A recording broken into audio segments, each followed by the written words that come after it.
اعوذ باللہ من الشیطان الرجیم، بسم اللہ الرحمن الرحیم۔ السلام علیکم، کیسے ہیں آپ سب؟ امید کرتی ہوں آپ اپنے گھروں میں خیریت سے ہوں گے، محفوظ ہوں گے۔ آج جماعت چہارم کا اسلامیات کا لیکچر ہے اور ہم نے اپنے لاسٹ لیکچر میں پڑھا تھا فرشتوں پر ایمان، ٹھیک ہے؟ فرشتوں پر ایمان ہم پڑھ رہے تھے، تو ہم نے تھوڑا سا، میں آپ کو اس سے تھوڑا سا پچھلا ٹاپک تھوڑا سا ریکال کروا دوں تاکہ آپ کے ذہن میں تمام باتیں آ جائیں۔ اللہ تعالیٰ پر ایک مسلمان ہونے کے لیے کچھ چیزوں پر ایمان لانا بہت ضروری ہے، ٹھیک ہے؟ جب ہم اسلام کے دائرے میں داخل ہوتے ہیں تو ہم کچھ چیزوں پر ہمارا ایمان رکھنا بہت ضروری ہو جاتا ہے۔ جیسے کہ میں نے آپ کو لسٹ میں بتایا تھا، اس میں تھا اللہ تعالیٰ پر ایمان، فرشتوں پر ایمان، رسولوں پر ایمان، آخرت کے دن پر ایمان، آسمانی کتب پر ایمان، ٹھیک ہے نا؟ تو اس میں سے ایک ٹاپک ہم نے اٹھایا تھا، وہ تھا فرشتوں پر ایمان۔ فرشتے اللہ تعالیٰ کی بنائی ہوئی نورانی مخلوق ہے۔ کون سی مخلوق ہے؟ نورانی۔ اللہ تعالیٰ نے ان کو نور سے پیدا کیا، جیسے انسان کو اللہ تعالیٰ نے مٹی سے پیدا کیا ہے نا، اسی طرح اللہ تعالیٰ نے فرشتوں کو نور سے پیدا کیا ہے، اور اللہ تعالیٰ نے ان کے ذمے کچھ کام لگائے ہیں، ٹھیک ہے نا؟ بہت سارے فرشتے جو ہے کچھ خاص کام سر انجام دیتے ہیں، اور باقی فرشتے جو ہیں وہ دن رات اللہ کی عبادت میں مصروف رہتے ہیں۔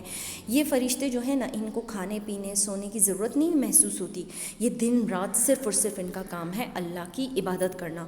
اور کچھ چند فرشتوں کا اللہ تعالیٰ نے ایک مخصوص کام سر انجام دیے ہیں، جن کو وہ سر انجام دیتے ہیں، ٹھیک ہے نا؟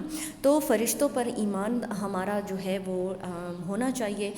ایک مسلمان ہونے کے لیے یہ بات بہت ضروری ہے کہ فرشتے اللہ تعالیٰ کی بنائی ہوئی مخلوق ہیں، ٹھیک ہے نا؟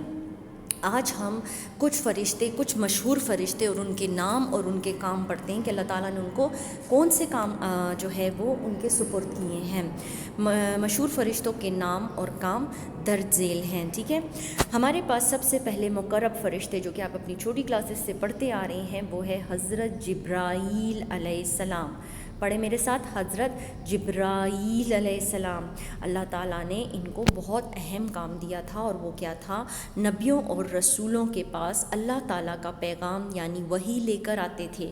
اللہ تعالیٰ خود تو ڈائریکٹ بندوں سے بات نہیں کرتے نا، اللہ تعالیٰ پیغام بھجواتے تھے، اسے وحی کہتے ہیں ہم، ٹھیک ہے؟ اور وہ پیغام صرف اور صرف حضرت جبرائیل علیہ السلام اللہ کے نبیوں اور رسولوں کے پاس لے کر آتے تھے۔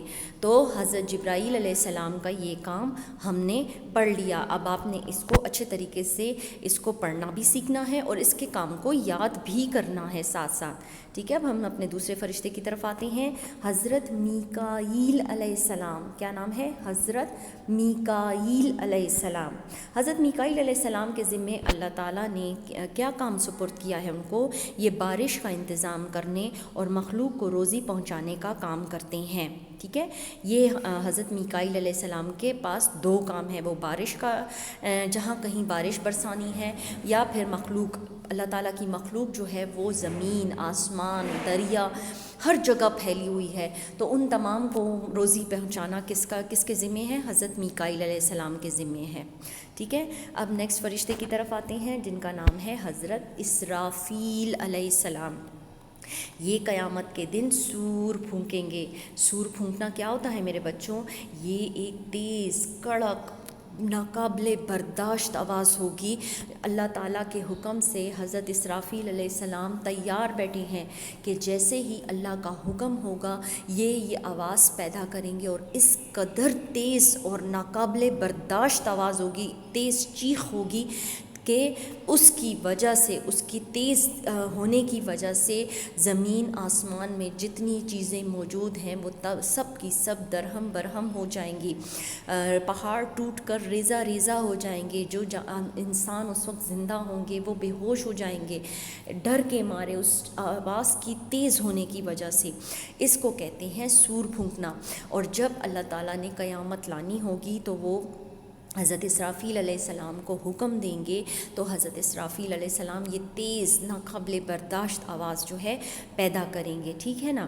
حضرت اسرافیل علیہ السلام کے ذمے یہ کام ہے۔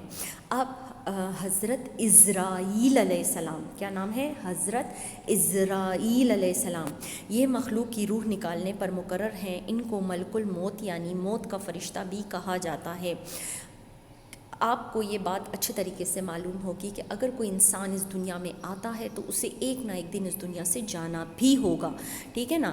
تو حضرت عزرائیل علیہ السلام ان کی انسانوں کی روح نکالنے کا کام سر انجام دیتے ہیں، اور ان کو ملک الموت یعنی کہ موت کا فرشتہ بھی کہا جاتا ہے۔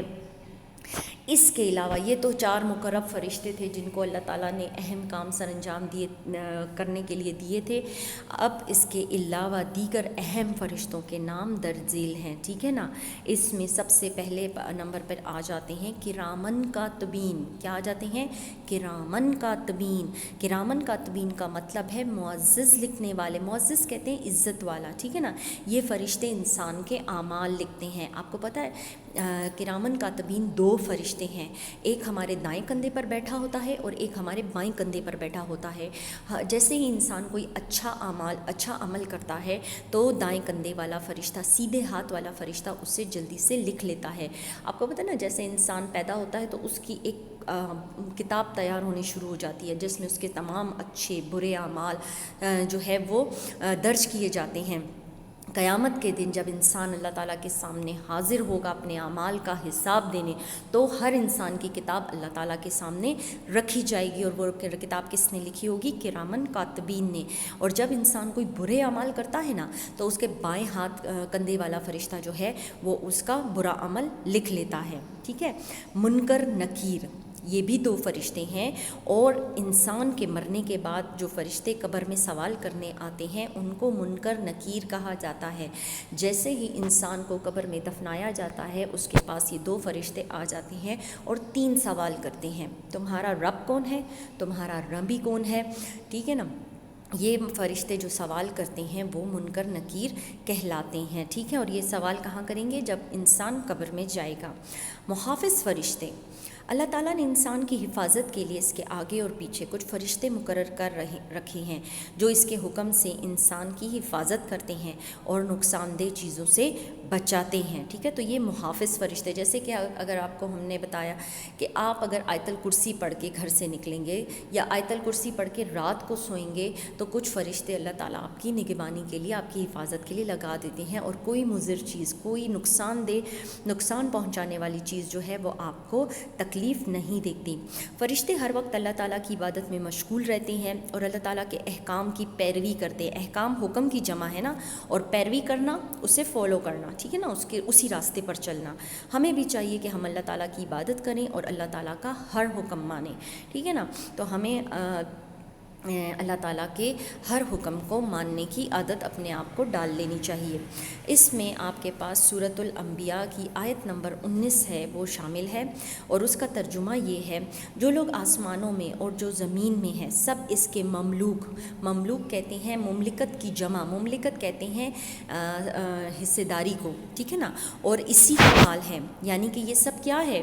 اللہ تعالیٰ کی بادشاہت میں ہے، اللہ تعالیٰ ہی صرف اس کا بادشاہ ہے، اور جو فرشتے اس کے پاس ہیں وہ اس کی عبادت سے نہ سرکشی کرتے ہیں اور نہ اکتاتے ہیں، یعنی کہ نہ وہ نافرمانی کرتے ہیں اور نہ ہی وہ اپنے کام سے اکتا جاتے ہیں، ٹھیک ہے۔ انسان ہے نا، وہ ایک کام جب بار بار کرتا ہے تو وہ کیا کرتا ہے؟ وہ تنگ آ جاتا ہے کہ میں بس اب یہ کام اور نہیں کر سکتا، لیکن فرشتے دن رات اللہ کی عبادت میں مصروف رہتے ہیں، انہوں نے کبھی اللہ تعالیٰ کے حکم سے انکار نہیں کیا کہ ہم یہ کام نہیں کرتے، ٹھیک ہے نا۔